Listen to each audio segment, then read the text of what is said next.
जय हिंद दोस्तों, आप सभी का स्वागत है आपके अपने YouTube channel study with Ranjeet में। जैसा कि पिछले वीडियो में डीएलएड फर्स्ट सेमेस्टर मैथ के कुछ क्वेश्चन को सॉल्व किया गया था, तो आज के इस वीडियो में कुछ महत्वपूर्ण क्वेश्चन को और भी सॉल्व किया जाएगा। तो चलिए शुरू करते हैं। जैसे यहाँ पे पहला क्वेश्चन है, एक कक्षा में 60 विद्यार्थी थे। 60% प्रथम, 20% द्वितीय तथा शेष तृतीय श्रेणी में उत्तीर्ण हुए। प्रथम, द्वितीय तथा तृतीय श्रेणी में उत्तीर्ण छात्रों की संख्या बताइए। मतलब हमें बताना है कि प्रथम श्रेणी में, द्वितीय श्रेणी में और तृतीय श्रेणी में कितने छात्र उत्तीर्ण हुए। तो हमें करना क्या है, प्रथम श्रेणी में उत्तीर्ण छात्रों की संख्या सबसे पहले हम निकालेंगे प्रथम श्रेणी में कितने छात्र उत्तीर्ण हुए। तो देखिए टोटल विद्यार्थी कितने थे। टोटल यहाँ पे 60 विद्यार्थी हैं, जिसमें से 60% जो है प्रथम श्रेणी में उत्तीर्ण हुए। मतलब ये हुआ कि 60 का 60%, मतलब हम इसको इस तरह निकाल सकते हैं 60 × 60/100। कैसे, हमें लिखना ये था कि 60 का 60% प्रथम श्रेणी में, तो हम 60 × 60/100 भी लिख सकते हैं। तो एक जीरो से एक जीरो कैंसिल हो गया और एक जीरो से ये, तो 6 और 6 का गुणा करा दिया गया, तो कितना आ गया 36। मतलब टोटल 60 विद्यार्थी थे, जिसमें से 60% प्रथम श्रेणी में उत्तीर्ण हो रहे हैं, तो छात्रों की संख्या कितनी होगी 36। इसी प्रकार द्वितीय श्रेणी में उत्तीर्ण छात्रों की संख्या निकालने के लिए टोटल छात्रों की संख्या 60 है और द्वितीय श्रेणी में 20% उत्तीर्ण हो रहे हैं। इसका मतलब हमें गुणे क्या कर देना है, 20/100 कर देना है। एक जीरो से एक जीरो ये और एक जीरो से एक ये, तो 6 दूनी आ जाएगा 12। मतलब ये हुआ कि द्वितीय श्रेणी में जो छात्र उत्तीर्ण हुए हैं उनकी संख्या 12 है। अब देखिए तृतीय श्रेणी का तो दिया ही नहीं गया है, तो तृतीय श्रेणी का हम कैसे निकालेंगे। तृतीय श्रेणी का दिया ही नहीं गया है कि कितने प्रतिशत छात्र उत्तीर्ण हो रहे हैं, तो प्रथम और द्वितीय निकाल लिया गया है, तो तृतीय अपने आप आ जाएगा। कैसे, हमें अब निकालना है तृतीय श्रेणी में उत्तीर्ण छात्रों की संख्या। तो टोटल कितने थे, टोटल थे 60 विद्यार्थी थे, जिसमें से 36 जो है प्रथम में उत्तीर्ण हुए, प्रथम श्रेणी में, और 12 जो हैं द्वितीय श्रेणी में उत्तीर्ण हुए। इनको घटा देना है, तो 60 में से 36 और 12 को जब घटाएंगे तो यहाँ पे आएगा 12। मतलब ये हुआ कि तृतीय श्रेणी में भी 12 छात्र उत्तीर्ण हो रहे हैं। मतलब छात्रों की संख्या कितनी है, 12। चलिए दूसरे क्वेश्चन को हल करते हैं। जैसे यहाँ पे दिया गया है x + 5 का होल स्क्वायर, इसका मान हमें निकालना है x + 5 का होल स्क्वायर। अब ये देखिए ये हमारा एक सूत्र बन रहा है। कौन सा सूत्र, a + b का होल स्क्वायर। a + b का होल स्क्वायर, इसका जो सूत्र होता है a² + b² + 2ab होता है। तो a जो है यहाँ पे x है, तो x का स्क्वायर कर देना है।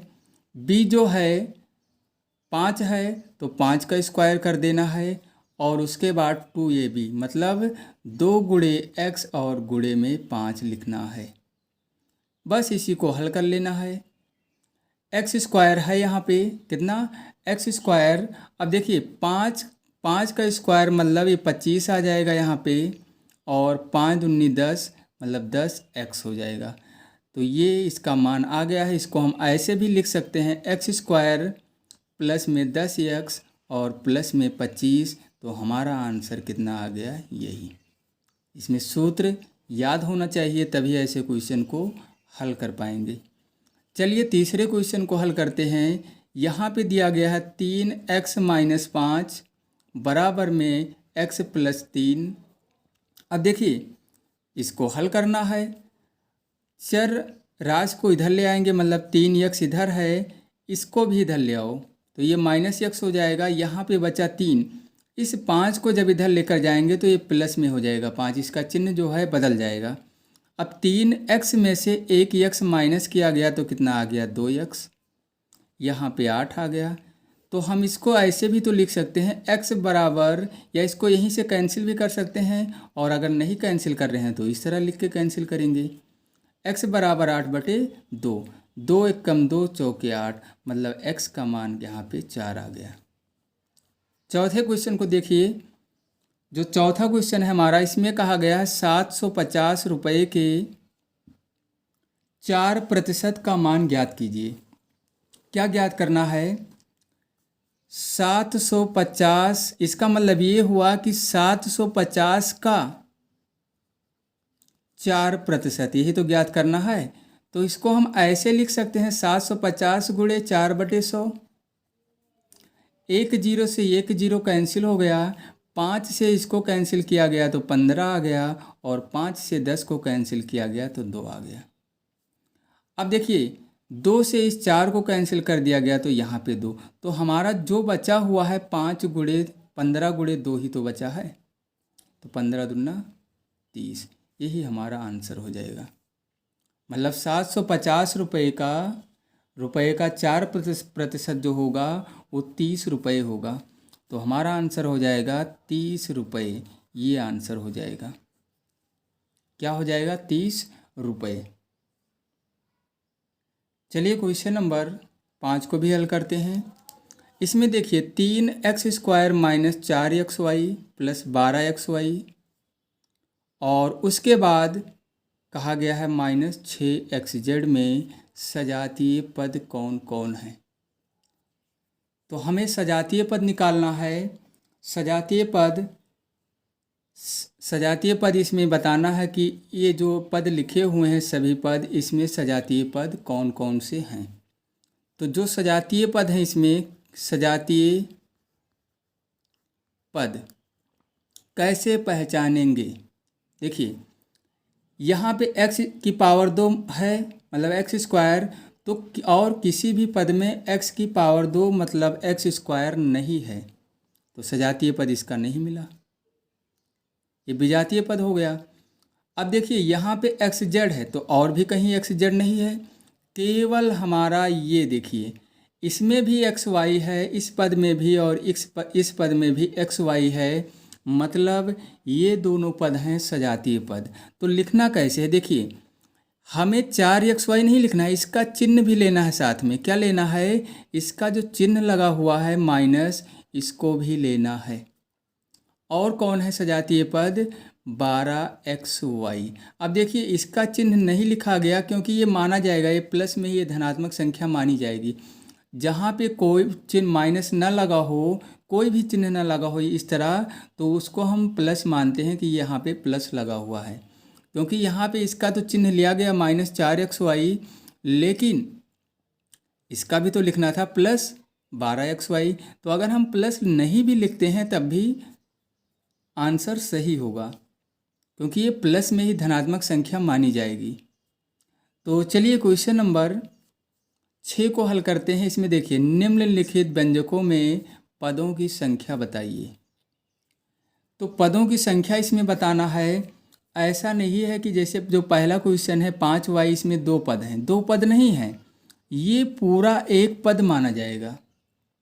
5y जो है ये एक पद है, एक पद है। इसमें कितने पद हैं, ये एक ही पद तो है 5y, ऐसा नहीं कि 5 और y अलग अलग दो पद मान लेंगे, ये एक पद माना जाएगा। और इसी प्रकार से देखिए इसमें 72x और -7y, इसमें दो पद हैं, तो ये क्या हो जाएंगे, इसमें दो पद हो जाएंगे। अगर तीन पद इस तरह दे दिया जाए 3x + 2y और प्लस 2x², तो इसमें अगर पूछा जाए कितने पद हैं तो इसमें तीन पद हो जाएंगे, 1, 2 और 3। तो इस तरीके से हम पदों की संख्या को ज्ञात कर सकते हैं।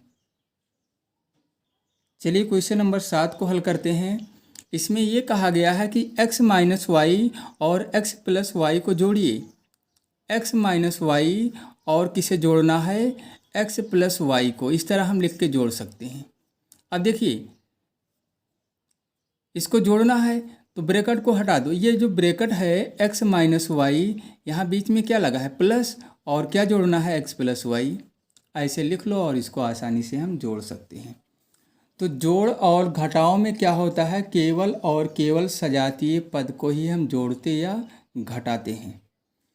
तो जैसे यहाँ पे एक ही x है, यहाँ भी एक ही x है, तो ये कितना हो जाएगा, x की पावर 2 नहीं होगा। ये जोड़ में क्या होता है, हम आधार को जोड़ते हैं, और गुणा में क्या होता है, हम घातों को जोड़ते हैं। जब हम गुणा कराते हैं तो उनके घातों को जोड़ लेते हैं, लेकिन यहाँ पे जोड़ रहे हैं एक x और एक x, ये कितना हो गया, 2x।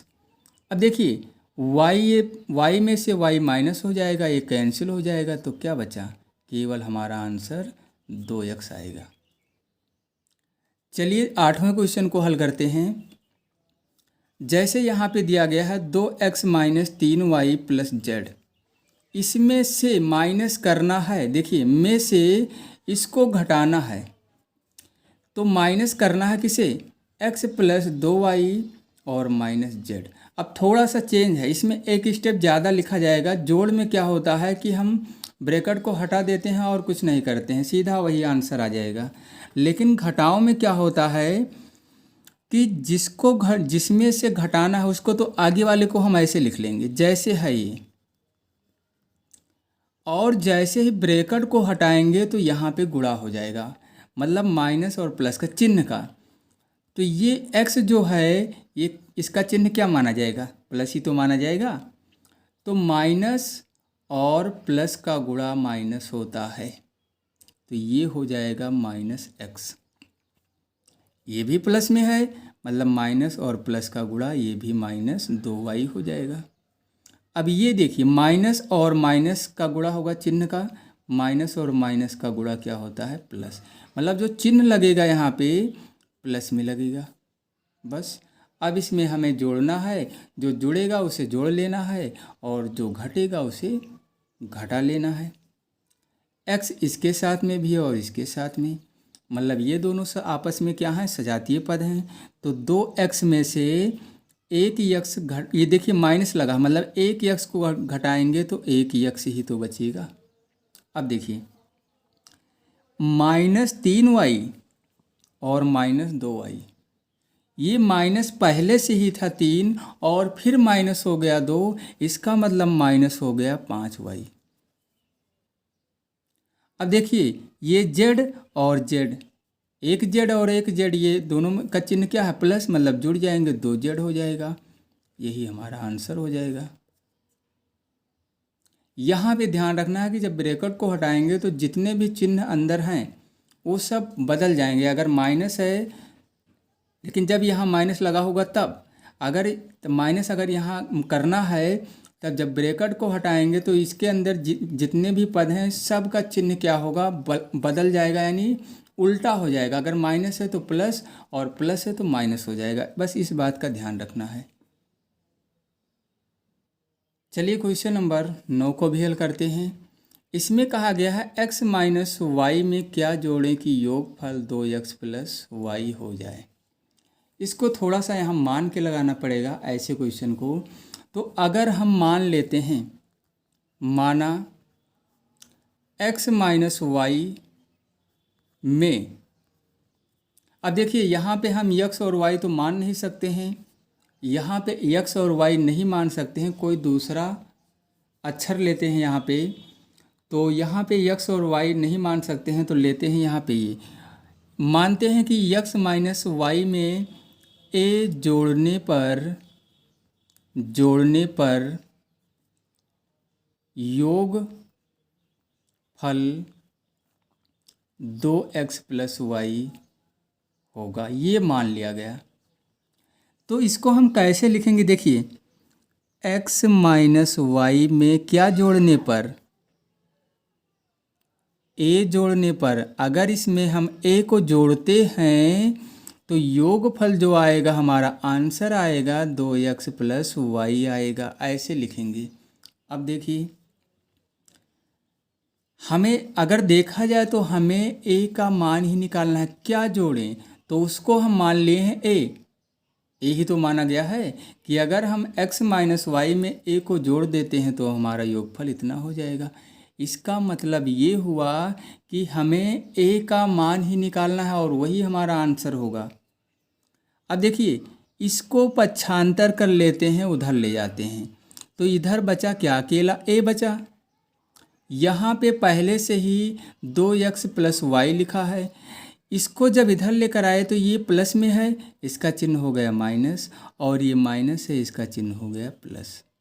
अब देखिए प्लस वाई और नहीं, हाँ ये नहीं, ये दोनों प्लस में है, कैंसिल नहीं होगा। अगर एक माइनस एक प्लस होता तब कैंसिल हो जाता है। तो हमें क्या करना है, देखिए 2x में से एक x को घटा दिया गया तो x बचा, ये कैंसिल नहीं हुआ है, तो यहाँ पे ये जुड़ेगा, ये प्लस वाई और प्लस वाई मतलब एक वाई और एक वाई कितना हो गया, 2y। तो यही हमारा क्या हो जाएगा, आंसर हो जाएगा। अगर x माइनस वाई में x प्लस 2y को जोड़ दें तो हमारा जो आंसर आएगा, योगफल आएगा, इतना आएगा। इसको कह लें या इसको मान लें, एक ही चीज़ है, तो आंसर हमारा इतना आ जाएगा। ऐसे सवाल को, ऐसे क्वेश्चन को इस तरह से हम मान के हल कर सकते हैं। तो चलिए क्वेश्चन नंबर 10 को भी हल करते हैं। दो संख्याओं का मासा 16 तथा उनका गुणनफल 6400 है, उनका लासा ज्ञात कीजिए। दो संख्याएं हैं जिनका मासा बताया गया है 16 है और उनका गुणनफल कितना है 6400, मतलब उन्हीं संख्याओं का, मासा का नहीं, उन संख्याओं का गुणनफल कितना है 6400। तो इसका एक सूत्र होता है संख्याओं का गुणनफल, संख्याओं का गुणनफल बराबर होता है मासा गुणे लासा के। इसको याद रखना है, मासा गुणे लासा मतलब HCF गुणे LCM। तो देखिए जो संख्याएं थी उनका गुणनफल तो दिया गया है 6400, इसके नीचे लिखो 6400, और मासा का भी मान दिया गया है 16, यहाँ पे लिखो 16, और गुणे क्या है, लासा ही हमें निकालना है, ये पता ही नहीं है। अब देखिए इसको सीधा कर लेते हैं, लासा बराबर, मतलब लासा गुणे इस तरह कर लेते हैं, पक्षांतर नहीं कर रहे हैं यहाँ पे, 16 बराबर इस तरह सीधा हो जाए, हाँ इस तरह, पक्षांतर नहीं किया गया। अब देखिए हमें लासा का मान निकालना था, तो लासा का मान निकालने के लिए यहाँ पे क्या हो रहा है, गुणा, इसको इधर भेजेंगे तो क्या हो जाएगा, भाग। तो देखिए इसको डायरेक्ट लिख सकते थे, ये वैसे ही लिख दिया गया है, इसको सीधा कर दिया गया है। लासा बराबर 6400 में से ये स्टेप, ये लाइन वैसे ही लिख दिया गया है, मतलब ये दोनों का मतलब सेम ही है। अब यहाँ पे देखिए 16 को जब पक्षांतर करेंगे तो यहाँ गुणा हो रहा है, इसके साथ भाग हो जाएगा,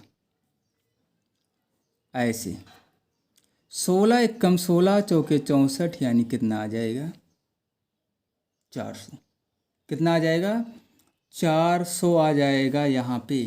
तो लासा का जो मान आया है, लासा यहाँ पे आ गया है कितना, लासा हमारा आ गया है, लासा बराबर 400, यही हो जाएगा हमारा आंसर।